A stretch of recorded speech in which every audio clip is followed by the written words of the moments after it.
National School of Public Policy Ordinance 2002, the National School of Public Policy Amendment Bill 2025 as passed by National Assembly be taken into consideration at once. और मेरा ख्याल है ये committee को sir refer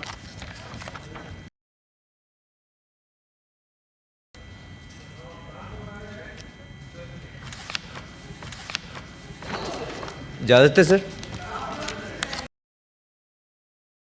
Yes, order number 12, Mr. Ali Pervez जी Malik sir. साहब। Sir इजाज़त है sir. Yes, order number 12, Mr. Ali Pervez जी Malik sir. साहब। Sir, I rise to move that the bill further to amend the Petroleum Act 1934, the Petroleum Amendment Bill 2025 as passed by the National Assembly be taken into consideration at once. We refer to the consent committee. Sir इस पे है, मैं sir अगर आप 1 minute दें, इसके ऊपर threadbare discussion हो चुकी हुई है सर नेशनल असेंबली की स्टैंडिंग कमेटी में। सेनेटर भट्ट साहब। जी जी, डिजिटाइजेशन वाला है, डिजिटाइजेशन। सेनेटर भट्ट साहब।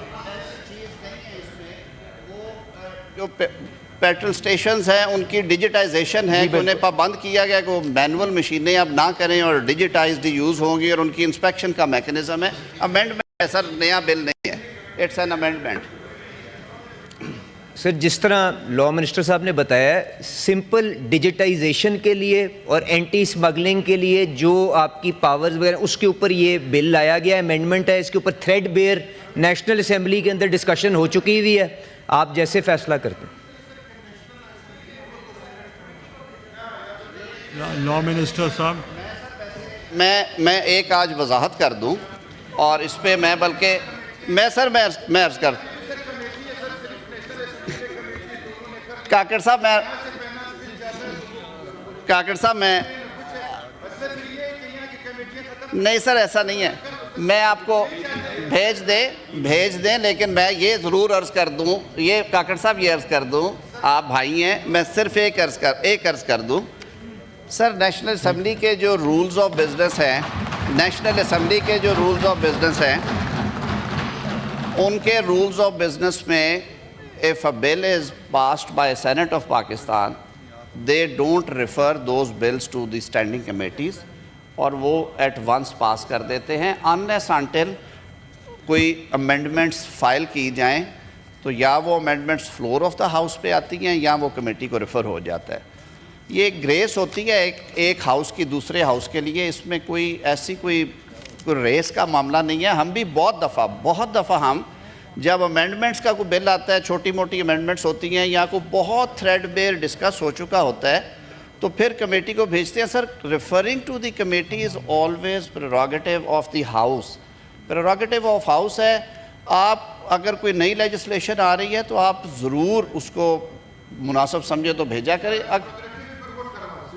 अगर अमेंडमेंट्स नहीं सर नहीं वोट नहीं।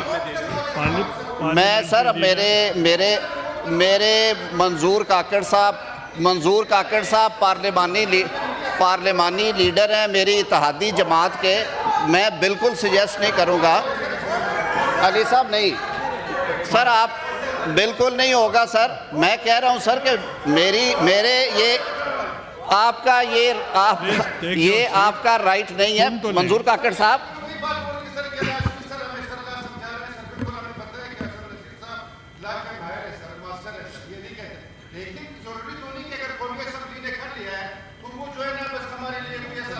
उसका जवाब मैं आप ही के काकड़ साहब आप ही के सुन तो ले, आज गुस्से में लगता है नाश्ता सही नहीं किया आपने।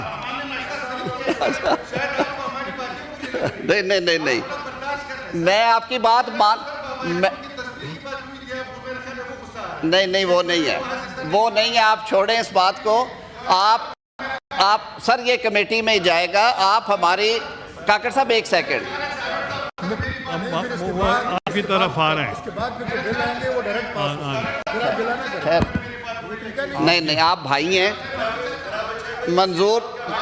मंजूर काकड़ साहब सर हमारे इत्तेहादी जमात के पार्लिमानी लीडर हैं। इनका कहना सर आंखों पे हमारे लिए ये बड़े मोतबर भी हैं। और दूसरी बात जो मैं कह रहा हूँ कि वो सीटें क्योंकि इधर फुल हैं तो इसलिए वहाँ बैठते हैं, लेकिन वो हुकूमती इत्तेहादी जमात के पार्लिमानी लीडर हैं और हमारे ये सर का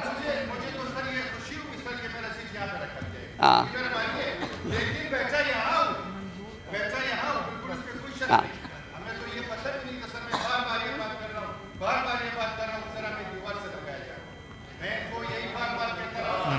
आप मैं आप बात कर लें, लेकिन सर इस बिल के हवाले से दिस में भी रेफर टू कमेटी, मेरे भाई ने कहा है सर आंखों पे भेजें कमेटी को। पार्लियामेंट्री लीडर पीटीआई ये बात सुनने ऑनरेबल लॉ मिनिस्टर साहब ने फरमाया कि सेनेट और नेशनल असेंबली है और अगर नेशनल असेंबली से कोई चीज़ आ जाए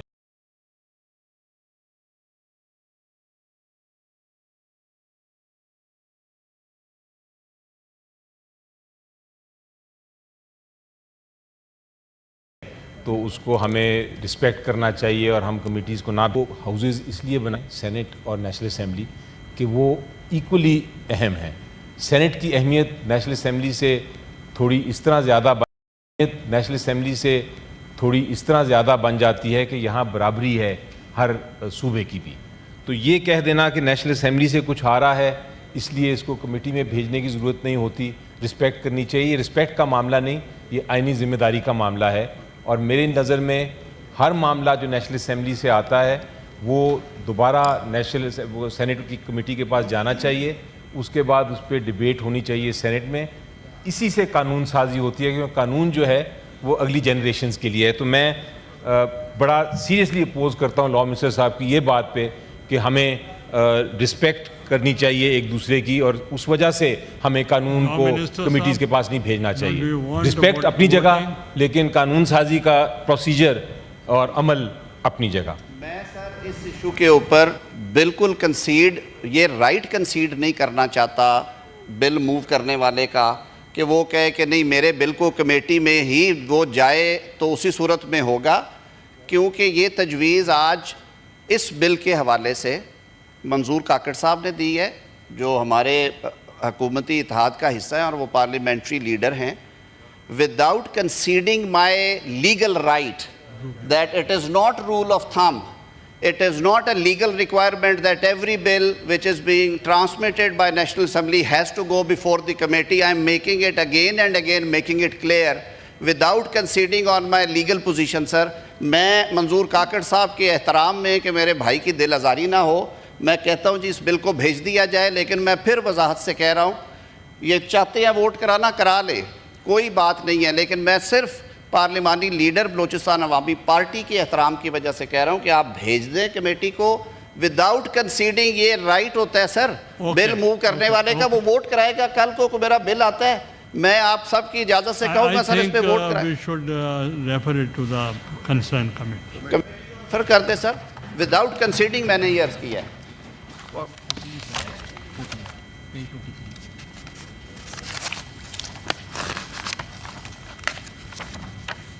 Calling attention notice, order number 14. There is a calling attention notice at order